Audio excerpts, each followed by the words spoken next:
ಓ ಮೈ god, ಇಷ್ಟೊಂದು ಪ್ರಾಡಕ್ಟಿಗೆ ನಾನು ಎಷ್ಟು ಪೇ ಮಾಡಿದೆ ಅಂತ ಇವಾಗ ನೋಡೋಣ ಬನ್ನಿ. So hi guys, welcome to my mini blog. ಇವತ್ತಿನ ಮಿನಿ ಬ್ಲಾಗಲ್ಲಿ ಏನಂದರೆ, ನಾನು ಒಂದಿಷ್ಟು ಪ್ರಾಡಕ್ಟ್ನ ಆರ್ಡರ್ ಮಾಡಿದ್ದೆ, ಹಾಗಾಗಿ ಅದು ಬಂದಿದೆ. ಇವಾಗ ಇದನ್ನ ಅನ್ಬಾಕ್ಸ್ ಮಾಡಬೇಕು. ಸೊ ಏನೇನು ಬಂದಿದೆ ತೋರಿಸ್ತೀನಿ. ಫೈನಲಿ ಅನ್ಬಾಕ್ಸ್ ಮಾಡಿದೆ, ಬಿಕಾಸ್ ಅದು ಆಲ್ರೆಡಿ ಬಾಕ್ಸು ಬಿದ್ದು ಹರಿದೋಗಿತ್ತು. ಹಾಗಾಗಿ ಅದನ್ನೇ ಸ್ವಲ್ಪ ಕಿತ್ತಾಕ್ಬಿಟ್ಟು ತೋರಿಸ್ತಿದ್ದೀನಿ. ಆ್ಯಂಡ್ ನಾನು ಏನೇನು ಪರ್ಚೇಸ್ ಮಾಡಿದೆ, ಎಷ್ಟು ಪೇ ಮಾಡಿದೆ ಅಂತ ನೋಡೋಣ.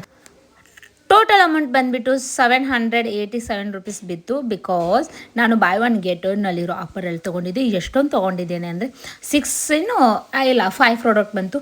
ಇದು ಬಂದುಬಿಟ್ಟು ಬಾಡಿ ಬ್ರೈಟಿಂಗ್ ಬಾಡಿ ವಾಶ್ ಇದು ಬ್ರೈಟ್ ಆಗುತ್ತೆ ಅಂತ ಸ್ಕಿನ್ನು, ಅದನ್ನ ಇವಾಗ ಯೂಸ್ ಮಾಡ್ತಿದ್ದೀನಿ. ಆ್ಯಂಡ್ ಇದು ಬಂದುಬಿಟ್ಟು ಬಾಡಿ ವಾಶ್. ಇದು ಒಂದೇ ಸತಿ ಯೂಸ್ ಮಾಡಿದರೆ ಟ್ಯಾನ್ ರಿಮೂವ್ ಆಗುತ್ತೆ ಹಾಗೆ ಈಗ ಅಂತಾರೆ. ನನಗೆ ಅದೇನು ಎಕ್ಸ್ಪೀರಿಯೆನ್ಸ್ ಆಗಿಲ್ಲ, ನಾನು ಆಲ್ರೆಡಿ ಯೂಸ್ ಮಾಡಿದೆ. ಬಟ್ ಬಾಡಿ ಚೆನ್ನಾಗಿ ಸಾಫ್ಟ್ ಅನಿಸುತ್ತೆ. ಆ್ಯಂಡ್ ಈ 3 ಪ್ರಾಡಕ್ಟು ಬಂದಿತ್ತು, ಸೊ ಹಾಗಾಗಿ ಅದನ್ನು ತೋರಿಸಿದ್ನು. ಒಂದು ಸ್ಯಾಲಿಸಿಲಿಕ್ ಆ್ಯಸಿಡ್ ಸಿರಮು, ಆ್ಯಂಡ್ ಇದು ವಿಟಮಿನ್ ಸಿ ಬ್ರೈಟಿಂಗ್ ಸೀರಮ್ ಬಂದಿತ್ತು. ಆ್ಯಂಡ್ ಇದೊಂದೊಂದು ರೋಲಲ್ಲೂ ಕೂಡ ಫ್ರೀ ಬಂದಿತ್ತು. ಆ್ಯಂಡ್ 3 ಪ್ರಾಡಕ್ಟು ಫ್ರೀ ಯಾರು ಬಿಡ್ತಾರೆ, ಹಾಗಾಗಿ ನಾನಂತೂ ಫುಲ್ ಪರ್ಚೇಸ್ ಮಾಡ್ಕೊಂಬಿಟ್ಟೆ. 787 ರುಪೀಸ್ಗೆ ಇಷ್ಟೊಂದು ಪ್ರಾಡಕ್ಟು ಐ ಥಿಂಕ್ ನನಗೆ ಖುಷಿ ಆಯಿತು. ಸೊ ಇವನ್ನೆಲ್ಲ ಪರ್ಚೇಸ್ ಮಾಡಿಕೊಂಡು ಇವಾಗ ನಾನು ಇದನ್ನ ರಿವ್ಯೂನ ನೆಕ್ಸ್ಟ್ ಕೊಡ್ತೀನಿ ಹೇಗೆ ಅಂತ. ಓಕೆ, ನಂದು ಮಿನಿ ಬ್ಲಾಗ್ ಇದಾಗಿತ್ತು. Thank you for watching. Bye.